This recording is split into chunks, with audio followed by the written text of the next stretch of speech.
Hello, everyone. Welcome back to Countdown to Scream 2023. Joel, look, I updated the graphic. Oh my goodness. You've been busy. You've been working hours on that. It's looking good. Is it the same font? It's the same font. Okay. I just changed the 2 to a 3. Very, very clever, very smart. This was easy. The actual intro graphic to the show is a little more challenging, but it's just because it takes more time to render and export. Okay, 3s take longer than 2s. Yeah, really. This is the information that everyone came here for. This is actually going to be an entire episode about us changing our graphics, and we're going to save the actual Scream talk for next week. There's nothing to talk about so far, right? I know. There's no news amazing at all. Casting, no controversy, nothing. There's big news. So, I mean, we might as well just jump into, I guess, what is kind of the elephant in the room with this now. And it's that Neve Campbell is not returning as Sidney Prescott in Scream 6. So we haven't really had the chance to talk about this even offline, Joel.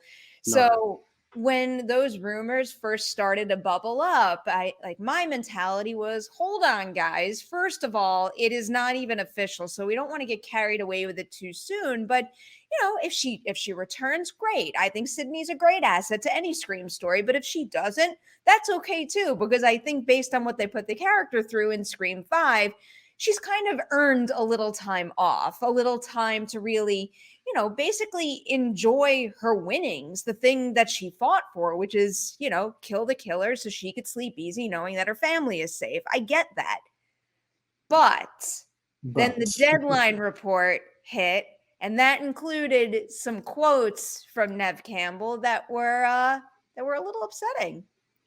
Yeah, I think I'm very much on the. Again, we haven't discussed this live, so it's surprising perhaps that our universes have aligned, or perhaps it isn't. But I'm pretty much on your page there. I think narrative, story-wise, I was always leaning towards perhaps Sidney not being a part of this film, or being a very small part, glorified cameo sort of thing, rather than getting overly involved in the action or being the centerpiece of it, because, as you said, she's earned her piece. And I think these new characters have also earned their time to sort of take center. I think we saw that happen in Scream 5 in a way that perhaps didn't happen in Scream 4.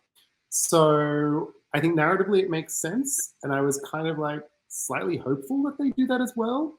But the behind-the-scenes way that it seems to have come about is really upsetting as a fan, I think, and kind of casts a pall over.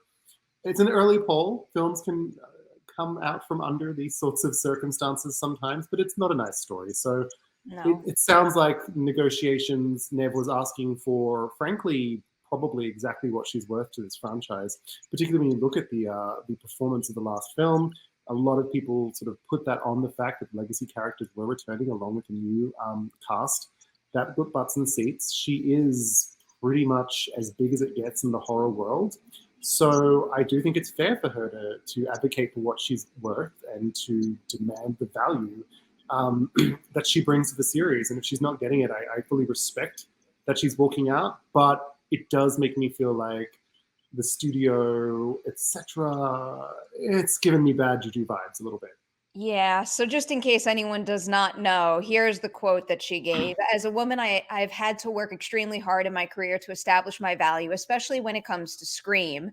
I felt the offer that was presented to me did not equate to the value I have brought to the franchise. And, to be fair with the situation, like, I don't know anything about the nature of the deal, the size of the role, or anything like that whatsoever. And it just, even without all that information, again, this is me just assessing from afar, not knowing any of the true specifics that are at play here. But if she felt that the situation was being handled poorly enough to give this kind of statement that was eventually going to be published and be public, I am inclined to believe that she knows that she's fighting for something important. She knows her worth, and she knows she needs to stand up for it to make a point. So I'm glad she's taking the initiative to do that, because if people don't do that, we wind up with a lot of problems that don't go away for a very, very long time. So I applaud her for standing up for herself. Going back to the story now, though, she needs to do this. No matter, like, she needs to do this if she feels strongly about it. It does leave me with some concerns for the story now, because before that I knew that she was ever in negotiations, I thought that this story could work without Sydney being written into the script. Now I know that she was written into the script at some point, and that involvement either needs to be retooled, taken out entirely, and it's not that doing something like that is impossible. And who knows? There is a chance that, whatever rewriting they do can make the script even stronger in the end. But the thought that she was there isn't something that you could just forget when you go into the movie. It's like, I like to stay open-minded no matter what, but You are the world's most open-minded movie viewer, I have to I say that. really try. I really try to do that. In this particular case, I mean, if I'm being honest and realistic about it, I can't unknow now that she was once part of this story. So my response to this is twofold. One of them is going to be based on pure rumor, little birdie told me, can't tell you who told me, etc. About some behind-the-scenes script doctoring that perhaps went on in the process that might give you some calm and hope, actually. But the first thing I will say is, I mean, these films, you think about Scream 2, you think about Scream 3, you think about the actual process that was parodied within the narrative of Scream 3, are done on the fly in some respects. These sequels, they have a history of being rewritten, rejiggered, etc., as circumstances befall them, or just to like confuse people, and even the people making them. So I think I have faith in the people behind this franchise to be able to steer the course when there is an unexpected, I don't know, iceberg, whatever the metaphor is here, like the weaving of Neve Campbell. And I suspect that while she may have been in the script originally, that it probably wasn't the center of the script. I suspect, again, that Gale and Sydney were probably even more to the side of the action than they were in the previous film. Mm-hmm. That's all conjecture. The other thing that I have sort of heard whispers about, again, can't really divulge my sources and can't say that this is 100% true, so it's all kind of BS, but kind of trusted people have told me this, that maybe the original script that they had did not have any of these legacy characters for the sequel. And maybe they were then, because of the success of the movie, made to integrate those original characters in a little bit more, get them in the story. So I think what we might end up with is something closer to what the original vision actually was for the sequel. That's very encouraging. If my birdies are telling me the truth. I mean, I don't know who your birdies are. I trust you, but that also does sound like a very plausible scenario to me, having, some insight into how filmmaking works. So I would believe that. I'm also with you in that I trust radio silence, and anybody who hears information like that and immediately goes and points a finger at them making the decision. There's a lot of folks in play when it comes to these studio movies. So I don't necessarily think it's fair to be like, the directors have screwed this up, because odds are there were a lot of other forces in play in terms of figuring out the budgeting on the film and making certain decisions. And that's one other thing to consider. I think definitely do not take your angst out on Radio Silence or Kevin Williamson or a lot of the other people who are creatively leading this project. I think you need to think about this as a business decision and a business impasse. And I also think, it was interesting for those who haven't seen it. I'd suggest go and look on Twitter or Google Matthew Lillard's interview where he was directly addressed this. I don't know if you've seen this, but he was like, of course Neve did the right thing. They should give her whatever she wants. He's like, do you think they balked at giving Tom Cruise whatever he wanted to do another Top Gun movie? And then there was a comment about, well, is Neve Campbell Tom Cruise? And Matthew Lillard, I think, quite astutely said, frankly, in the horror world, she kind of is. She really that is. Said, so I do agree with that, but that said, there's like the economics of a Top Gun and the economics of a Scream movie are quite different. The budget, the expectation on return, all these kinds of things. So when an actor is even making a case for their value, that does have to be considered into what is the budget of a horror movie sequel that's meant to earn X dollars back, streaming, all this kind of thing comes into it. So it's less of a thing where someone in a Marvel movie could demand whatever they want, because the ultimate income that's going to be resulted from that may make up for that.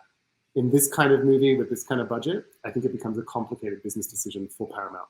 Yeah, there's probably a lot going on behind the scenes with a lot of people talking right now. I'm curious to see where it goes from here, but I'm at the point where I'm accepting the situation. I'm embracing the fact that she stood up for herself, and I'm staying hopeful that that will inspire others to do the same, because that's the only way we can make change like this. As far as my expectations for Scream 2023 are going to go, Scream 6, I'm just rolling with what we're getting right now, and I'm keeping my faith alive.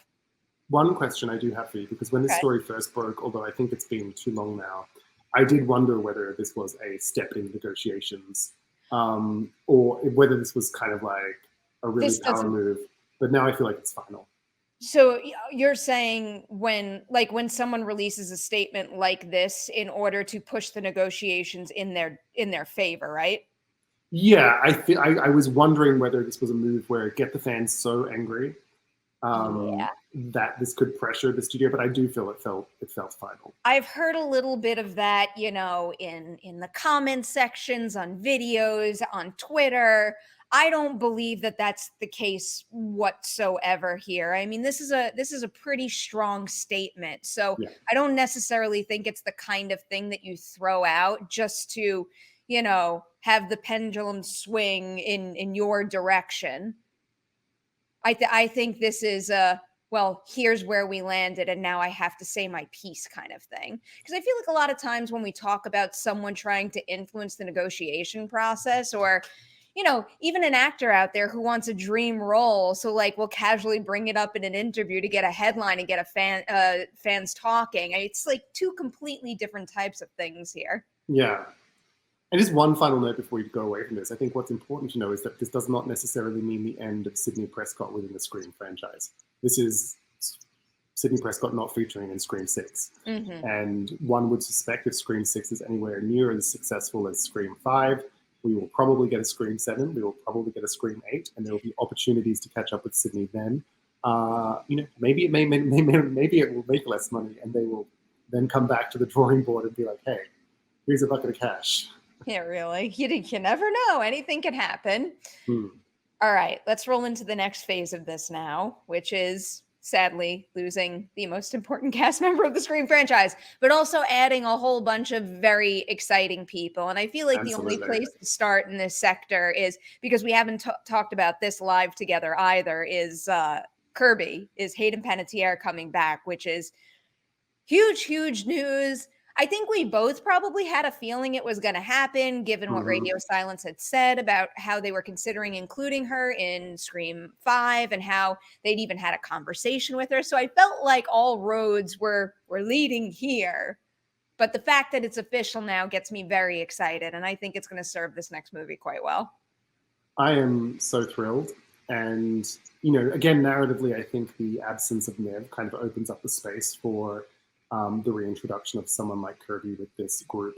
I think what's super exciting about it is, yes, I think Kirby is like one of the handful of true standout characters from the Scream movies, and Hayden Panettiere is so great in Scream 4. But I think what's really exciting is thinking about the dynamic between Kirby and the characters that we've been introduced to in Scream 5, because my goodness, Jasmine Savoy Brown's character, yes, who I name slips out of my mind, movie I've seen like 6 times now, but I'm sorry. Yes, so there you go. I think this is going to be a really dynamic pairing. I have this vision of Jennifer Jolie and Gale Weathers teaming up and going down that staircase in the Scream 3 sort of like final, sort of like second half of Scream 3 where they get together. I have this like vibe that these two characters could be channeling that energy, and it gets me super excited. Oh, I love that idea so much. I mean, now I feel like I'm kind of ruining the order, but it does feel necessary to bring up the whole New York idea to really discuss this thoroughly too. There are pretty substantial rumors out there that the movie is going to take place in Manhattan. There's set photos surfacing with vehicles that are clearly placing the story in Manhattan. And the idea of Mindy going to film school and Kirby being somewhat affiliated with that scene is extremely exciting to me. It's like I'm almost taking what you're saying with Gale and Jennifer and also mushing that into the film school setting that we got in Scream 2. And it's just Oh my like goodness. that visual is exploding with possibilities for me right Oh my now. God. And If we get another sound booth sort of chase scene, Joel, I will be happy. I'll be well, delighted. I do think that there's great opportunity to play with the meta nature of the franchise in terms of, like we had it a little bit in Scream 2. They went really hard into it in Scream 3, and there's ways to do it in a unique way in a film school setting in Scream 6. Absolutely. I mean, you can imagine Kirby being like a celebrity film lecturer at Tisch or something, and at the film school specifically on horror movies. Yes, If not a I'm professor, maybe she's just a film professor. Yeah. I would believe it, but I do like the idea of her almost being a special guest, so it mirrors the scene when Gale and Sydney were special guests in Scream 4. Yes, but I like the idea of her being a professor and being in New York, and I think the New Yorkness of it is really exciting to me. Obviously, I'm sitting in New York with my Jennifer Jolie T-shirt on, but I like the idea. I think we discussed this actually when we were talking about what we wanted for the future of the franchise, and I think I literally said I wanted to be in New York, and I think I said I wanted to be around NYU and I wanted to be snowing because I'm sick. I'm not sick of it, but I'm like, nice big houses, great. I want to see them running around an apartment building. I'm like, well, it's a really exciting thing for a slasher movie because there's not many out there that take place in the confined space of an apartment building. And I brought this up with Matt Donato recently, but you know how the Scream franchise does often bring up the idea of, oh, you should be going out the front door when you're running up the stairs type thing. The idea of essentially having nowhere to run in a high rise is incredibly disturbing. Like you can run out of your unit, but you are stuck there pressing that elevator button until it comes, or running down God knows how many stairs in a Manhattan apartment building. So there's a lot of really, really exciting, I think, creepy ideas that you can play with when someone's stuck in that kind of setting versus a suburban house. Yes, although I have a gut feeling we're just going to put them all in brownstones and we're going to get the same thing we get all the time. No, that wouldn't make if they're NYU students, no brownstones. That's unrealistic. You live in the dorms because housing prices, including NYU housing, really is absurd. Question. So let's talk let's mash up our New Yorkness with our other returning cast member, Gale Weathers. It's confirmed Courtney Cox is returning. We know from the story that she lives in New York, and that was actually part of the reason that Dewey had to leave, right? He couldn't handle New York. Are we excited about Gale coming back? Do we think she's going to play a significant role? What kind of place does she live in New York? I don't know. What's Gale's apartment? Is she like Upper East Side? Is she down in Chelsea? I think, oh man. I'm torn on this. Something about Gale's situation makes me want to believe that, she's not torn anymore. She just goes after exactly what she wants. And maybe she does find the show of her dreams or something like that. But I actually think the more realistic thing is her being so distraught over Dewey's death that she almost winds up taking his role on, where she becomes so hell-bent on being the Dewey in the situation, the person who's willing to put their life on the line in order to help others, that I think that might be the role that she fills. And, given our conversation about Sydney, if it is the type of situation where Sydney's involvement needs to now apply to a different character, I wouldn't be surprised if Courtney Cox wound up with a more beefed up role and we wind up seeing her have an even bigger part than she would have had before. Yeah, I can definitely see that happening. I think I mean, I'm excited because there are so many possibilities, right, with Gale, and I do think there's going to be grief. I don't know that I necessarily. I don't know that I necessarily want a trauma movie again. But I do. There's going to be necessary grief. But I will say with Gale, and it's going to be hard to navigate this thread, that one of the things that was potentially lacking a little bit for me in the last film was that spicy Gale, like, I think she turned around and said, "I still got it" or something. But just wanted a bit more of that crazy reporter that we knew from back in the day. I'm kind of backtracking, but I have another question for you, just because we're theorizing a little bit about Gale right now. What about Kirby? Do you think that she's the type of person who's going to want to bury Woodsboro in her past and distance herself from it? Or is she going to, embrace it and be some sort of authority and an easy ally, like someone who willingly joins the fight in this new movie? I think she would willingly join the fight. I think that's her nature. Nothing really gave us an indication that she was. And also, I think I'm going off the screenshot in Scream 5 where she's giving interviews, right? There are YouTube videos, quote unquote, of Kirby talking about this. So it's not like she's completely run from it. Yeah. But I can see, like, there's, I think, the entire setup of this film that we don't know anything about, but the idea that it's set in a completely different city, that they're going to a different location, that they're a different mode of life, suggests there are people who are running away from their past to try and escape, which is something that Gale seemingly did by going to New York originally to take the morning show job. And I'd be interested. What do you think about Kirby? Do you think she's going to be hard to reel in? So I think you obviously bring up a really good point that probably informs where she is in terms of her appearance in Scream 5. I wonder if that makes it too. I feel like I'm playing head games with myself at this point also, just because, like, we're back at the beginning. We know little to nothing, but I wonder if it's more complex than that. Like, not just that she's out there willing to give interviews and talk about her experience, but like she's doing that, but there's something else bubbling under the surface, whether she's, I don't know.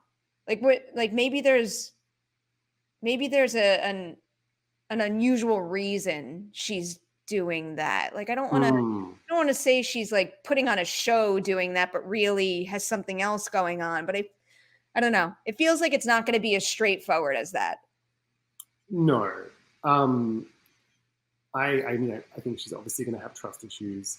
I think there's going to be, it's really hard because it's been 12 years and we don't know anything, right? We don't know anything about what her life was, what she survived, where she took things, even her connection back to anyone in Woodsboro, like, where we don't know. She could not be in New York. We don't know this.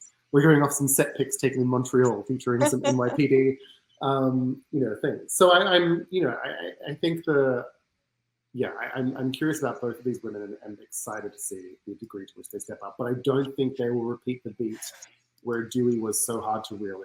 Like, he was hard to see to reel in. I do think that she will perhaps be more, I don't know, she just strikes me as someone who'd want to get back in the game. Yeah. I just have to say, I'm so excited to be like blindly predicting things with you again for a little while. Like, I know it's ridiculous. I know sometimes I don't want any details. I know people are like, you're reading into it too much and all, but like, this is fun. Like, this is half the fun of this kind of stuff when you're a super fan. And I really can't get enough of this kind of thought process and conversation. How would you feel if they brought Kirby back just to kill her in the opening scene? No. Are you watching this radio silence? Do not. No, do not. But as I say that, I question myself in that how many characters can I say that about? You know what I mean? No, unpack that a little bit. Just because we said that with Gale, Sydney, and don't just bring them back just to kill them off or something like that. In the first scene, don't bring them back to kill them off in the first. I don't want to like get all hype about Kirby coming back, and then that screen comes up, and she's, I don't know, on set somewhere taking a call in one of the studios in Queens. I'm going to be like, no, don't do this to me. I can't. This is a brutal way to open. Here's an interesting question, though, is what are they going to do with the opening kill? Because they've already subverted that expectation.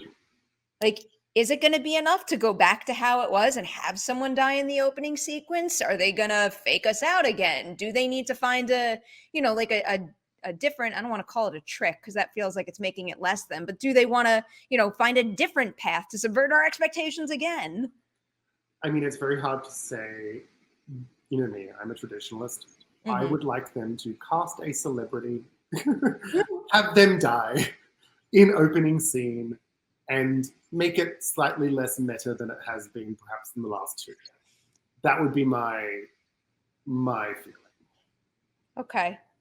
I mean, I it like has to that be meta idea. because there's always going to be a game and all that kind of stuff. But Yeah. I do feel like someone's maybe slightly less related directly to the action.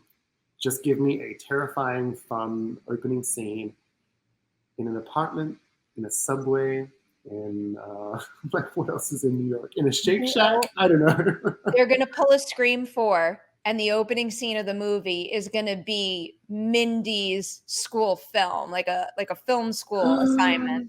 That's my prediction. That would be very urban legend final cut, I think. I'm kind of into that idea. And I also I'm gonna be wrong, but I'm just putting it out into the world. So if it does happen, there's proof that I said it first. Okay. Well, I think if you rewind and go back to one of our last episodes, there's proof that I said I want it set in snowy New York City. Yeah.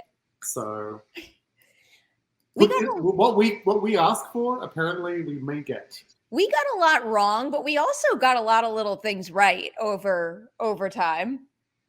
I will always claim the screaming Mikey Madison. Yeah. And I tried to convince you otherwise. You're like, no, that's real terror. I'm like, girl.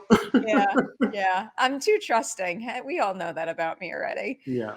So we have a couple more folks being added to this. The big names here, we've got Dermot Mulroney, who I believe is playing a cop character.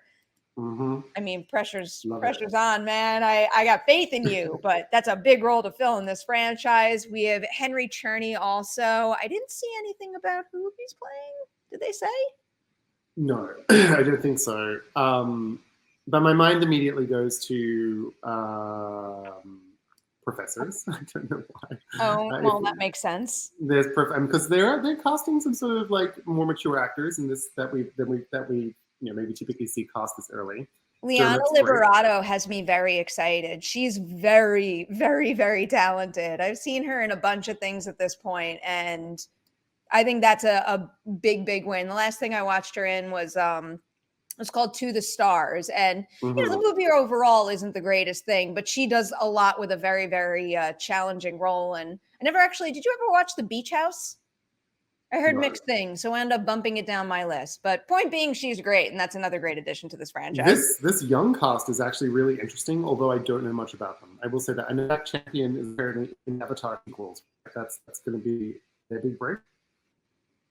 So you got all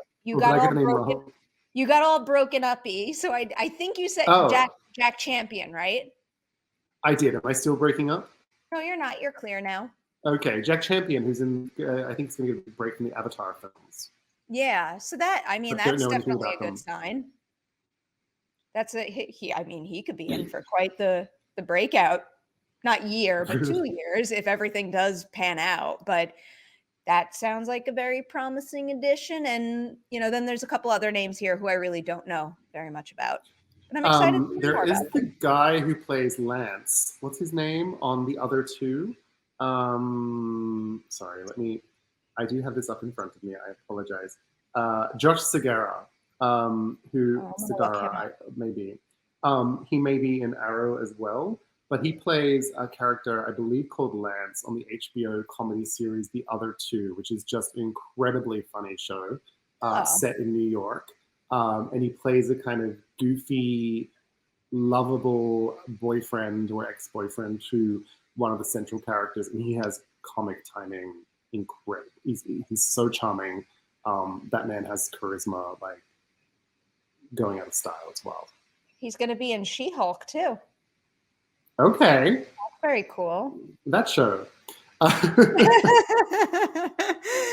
Just trying to express. I still have faith in that show, but we won't get into that now. What if all these actors have like blue and green co-stars apparently in their other roles? I know, really. The last name, just so we name drop everyone, is Devin Nakota, who I have not seen a lot of her work, but you know, she is very, very busy. And that's always a good sign that a lot of people see talent in her and want to work with her. So I trust their casting big time. And I'm very excited with how they did such a great job with the last film. And actually, Cherney, I think, is fantastic. I was rewatching the original Mission Impossible this week, and he's fantastic in that role. He's really intense. I know. I'm like, bring it on. I'm also just really excited about the Ready or Not reunion too. Yes. I'm very happy. I wonder who else they can get from Ready or Not. The internet really wants Samara. The internet, every time they talk about casting something in Scream, it's just like Twitter is like, now cast Samara, now cast Samara. She's just so good at everything. What was I just watching where, oh my God, The Valet. I haven't seen The Valet. I think it comes out on Netflix. It's like, so I don't want to veer too far, of course, but that's the type of movie where I did the bad thing of judging the book by its cover, judging the movie by its poster. And I'm like, that just doesn't look like my thing. It looks like a cheesy rom-com. What a like delightfully heartfelt, super funny and sweet film. I highly recommend, like if anyone out there did what I stupidly did and just brushed it off, don't do that. It's a really great watch. All you Scream fans who came to this point, came to listen to this, go and watch The Valet. It's a really sweet rom-com with Samara Weaving. But I do think she'd be a great, I mean, if people are fan casting the opening scene, and if it was a celebrity, I do think she does have that vibe. She would be a great opening kill. I would love that. And it would have the natural meta-ness of being tied to Ready or Not. And yeah, I think she's up. And look, she's a fellow Australian, and New York is crawling with Australians. So I can see her. It definitely makes sense. She definitely works in a cafe, probably in the West Village or the East Village, just around from Soho. She's coming home at night. She gets a call. She thinks it's late. It must be Mum from Sydney, but it's not. Sorry. I could picture it all. Now. I mean, we're writing the movie for them. No relevance to the plot, whatever, but Samara Weaving, we had to cast her, so why not? All right. Shall we wind this down? Was there anything or anyone we missed? I don't think so, and I'm not sure that there are details that are missing, except I know that one, there was conjecture that it was a winter set thing, because apparently there was some fake snow on the ground in one of the set pictures. I feel like this is only making it scarier. The thought of having to like run away from Ghostface out of an apartment building in the scariest thing in the world. Like I think one of the scariest things in the world is when it snows in New York and it's really pretty right at the start, but then a couple hours pass and then you don't know where those like death drops are. You know, when you think you're walking on snow, but it's actually like black sludge at that point and you fall into it and then your boots are ruined. It's the worst. Also not fun about New York and could be implemented quite effectively, which happened to me 2 days ago when you go and open your trash can to put some trash in there and a rat about this big just goes, hey, and pops out. So rats and snow and Ghostface. And then obviously someone's car alarm is going to go off in the middle of the night and we'll hear it. Wait, are you literally hearing this? Yes, I was like, so I live in Flatbush now at this intersection. That's very loud.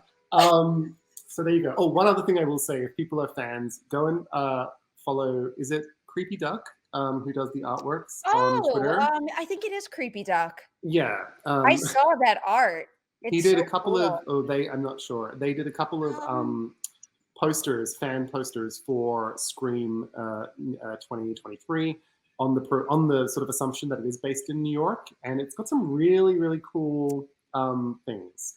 Creepy Duck had also just done a poster for something else very recently, and I was like, maybe it was the new Arachnophobia movie or something. Yes. And they were so cool. So cool. Yes, there's a great one with the knife as a sort of Manhattan skyscraper and the clouds behind it. That is sort my kind of making that poster. ghost- yeah. And we love the Scream posters, iconic. So Oh, I love it. I can't wait to add yet another poster to my collection because I need more. Clearly, I need more Scream stuff. yeah. All right, Joel. Let's close this out. Where can everyone find you on the socials? Well, you can find me at Joel Mears on Twitter or Instagram if you insist. Yeah, I'm currently living a civilian life when it comes to pop culture. I know I used to be the editor in chief of Rotten Tomatoes, and now I'm working for Google, doing some other exciting things. But so I really enjoy the chance to get back into talking film and television with you, Perri, and will also apologize for all of my audio mishaps and how tinny and terrible I sound. So we'll work on this for next time. It'll be fine. You sound pretty good to me. All right. You guys can all find me on Twitter and Instagram at PNemroff and on TikTok. I TikTok a lot now. I've been TikToking about Scream a little bit too. There's like a fun community of Scream fans over there, except for the people that are completely writing this movie off because of certain news. Stay open-minded, my friends. Fools. Yeah. All right. Yeah. That is it. That is a wrap on this edition of Countdown to Scream 2023. Joel, it's an honor. It's an honor.